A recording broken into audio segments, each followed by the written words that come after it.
Now, This Week with Bob Mueller on News 2. This week, The vast majority of my constituents do not support a red flag or an order of protection law. despite what GOP lawmakers say, a new Vanderbilt poll reaffirms previous polls showing a majority of Tennesseans favor stronger gun laws. Those who are in education at the highest levels should have at least had some experience in the classroom. A change at the top of the state education department. The new commissioner is a proponent of charter schools and never taught in a classroom. And because the court will not act, Congress must. A call for additional ethics standards for Supreme Court justices in light of ethics concerns on the high court. Another blatant overreach by the Biden administration through their weaponized Department of Justice. The DOJ files suit to stop a law banning transgender care for young people in Tennessee. More in our This Week cover story. And we continue our conversations with candidates for mayor of Nashville as we sit down with former Metro School Board member and small business owner Fran Bush. Hello again and welcome to another edition of This Week. We continue our conversations with candidates for mayor. Tonight, former Metro School Board member Fran Bush. But first, a call for additional ethics standards for Supreme Court justices. The DOJ sues the state to stop a ban on gender-affirming care. A new commissioner for the State Department of Education. We begin, though, with a new Vanderbilt poll that, like previous polls, shows a majority of Tennesseans, even Republicans, support tighter gun laws. Vanderbilt released a new poll this morning showing roughly 3/4 of respondents supporting some sort of red flag law. I think it's a sign that the state collectively is a little bit more moderate than our collective state legislature. That statistic included over 65% of people who identified as MAGA Republicans, though you probably shouldn't count on the poll changing the minds of the legislature, as top Republicans remain adamant they won't agree to strict changes. The vast majority of my constituents do not support a red flag or an order of protection law. And so if you just simply look at the makeup of the body, I don't need a poll to tell me, and I don't make decisions based on polls anyway, but you look at the makeup of the body and the vast majority of the constituents of my Republican colleagues are telling them the same thing. And with the special session on gun reform looming, a stalemate feels imminent. Whether they choose to commit that heinous act with guns or an automobile or a fertilizer bomb, we need to be recognizing that there are people in a mental health crisis and they need treatment. Let's accomplish something that makes a difference. If we're just coming down here so, some folks can check a box and say, hey, we did something, let's not. Now, of course, a poll doesn't necessarily always indicate what every voter is thinking, but some think the results signal the tide is slowly turning. No one should think that this state is suddenly making a turn towards the blue side of the ledger. That's not happening. It's a conservative state and remains so. In Nashville, Chris O'Brien. A change at the top for the Tennessee Department of Education. Here's Chris O'Brien. Tennessee Education Commissioner Dr. Penny Schwinn announced today she'll be stepping down. Governor Bill Lee will hand the reins over to Lizette Gonzalez Reynolds, the Vice President of Policy for Excel in Ed, an educational nonprofit. What I know about Governor Lee is that he's very committed to improving educational outcomes in the state, as are we in the General Assembly, and I'm confident that we can work with whoever the governor designates to be the next commissioner. According to her LinkedIn, Reynolds comes from a background with no teaching experience. Do you think that that's appropriate? I think that's something we're debating in Memphis around our superintendent search. Those who are in education at the highest levels should have at least had some experience in the classroom.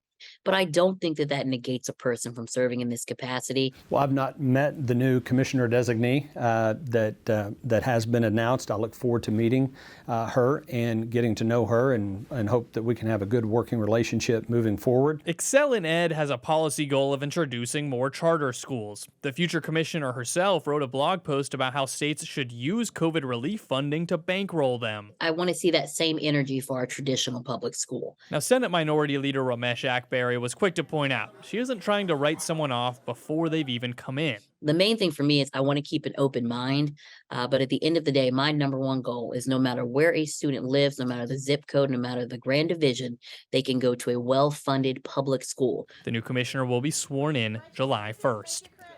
New calls for additional ethics standards for Supreme Court justices. Senate Republicans accuse Democrats of trying to destroy a conservative court. ABC's Lindsay Watts has more from Washington. And because the court will not act, Congress must. The Supreme Court is the only branch of government without an enforceable ethics code.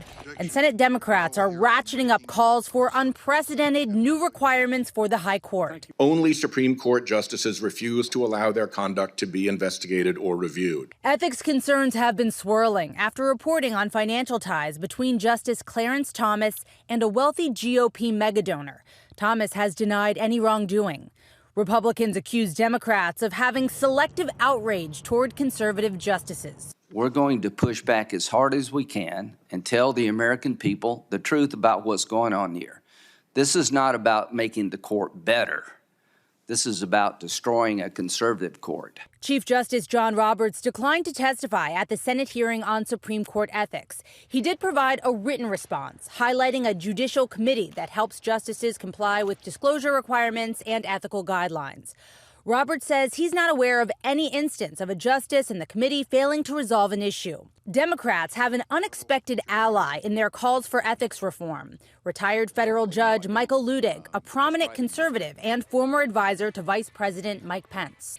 He submitted written testimony saying he believes there's no constitutional obstacle to Congress legislating a Supreme Court ethics code.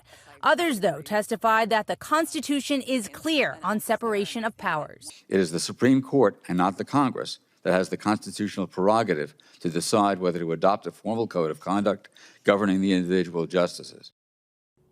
The Supreme Court is unanimous on this issue. All 9 justices signed a statement pushing back on new rules, saying they adhere to a voluntary code of conduct. Lindsay Watts, ABC News, Washington. Some lawmakers say social media is dangerous for children. They're pushing a bipartisan bill to provide kids and parents with better tools to protect themselves online. Here's Basil John in Washington.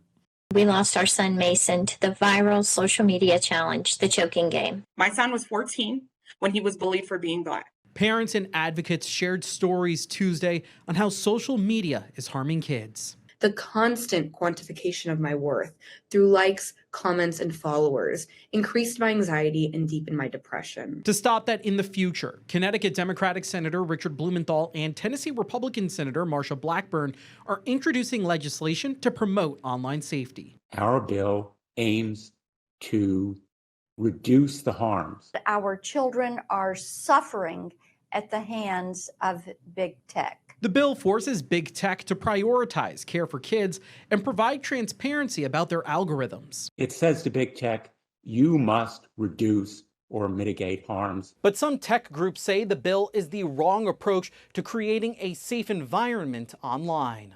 Legislation like what we're seeing here assumes that it is all bad. Carl Szabo with Neck Choice says he is concerned the bill gives the government too much power to regulate the internet. Instead, he says lawmakers should focus on empowering young users. Congress does have the power through the Department of Education to require social media education, just like we require reading, writing, and arithmetic. Szabo says he also fears this bill would make personal data more available. Reporting in Washington, I'm Basil John. Now to our This Week cover story. In 2 months, a law banning gender-affirming care for young people goes into effect here in Tennessee. This week, the Department of Justice filed suit to keep the law from going into effect, claiming it's unconstitutional. State Capitol reporter Chris O'Brien brings us both sides. The DOJ filed a lawsuit against the state of Tennessee to stop the gender-affirming care ban from taking effect, much to the chagrin of Republican lawmakers. I'm very disappointed. It's another blatant overreach by the Biden administration through their weaponized Department of Justice to come in and try to thwart and subvert the will of the Tennessee people. But Democrats pushed back, saying if the state is going to pass questionable legislation, there needs to be some oversight. If the state is not going to do it, it's important that the federal government will come in and protect the people in Tennessee. This isn't the only bill Senate Majority Leader Jack Johnson has sponsored that's facing suit. A federal judge also blocked his bill to ban children from attending drag shows. When we debated this legislation, we told the majority party this is unconstitutional. Obscenity is already defined. you are basically chasing a problem that doesn't exist. With litigation fees piling up, I asked Johnson if it's worth it. We're never wasting our time or wasting money when we're trying to protect children. Senate Minority Leader Ramesh Akbari argued this doesn't really protect children at all. That it's frivolous and it wastes time and taxpayer dollars. Now, we say we're a well-run state, we're first in the nation, we're, stewards of the taxpayers' dollars. But this to me is not an example of that. And legislation similar to this, it's more of the same. Around this time last year, a court blocked an incoming Alabama law banning gender-affirming care. That move also came after the DOJ joined a lawsuit against the state. In Nashville, Chris O'Brien. Stay with us. This week continues in a moment with our conversation with Nashville mayoral candidate Fran Bush.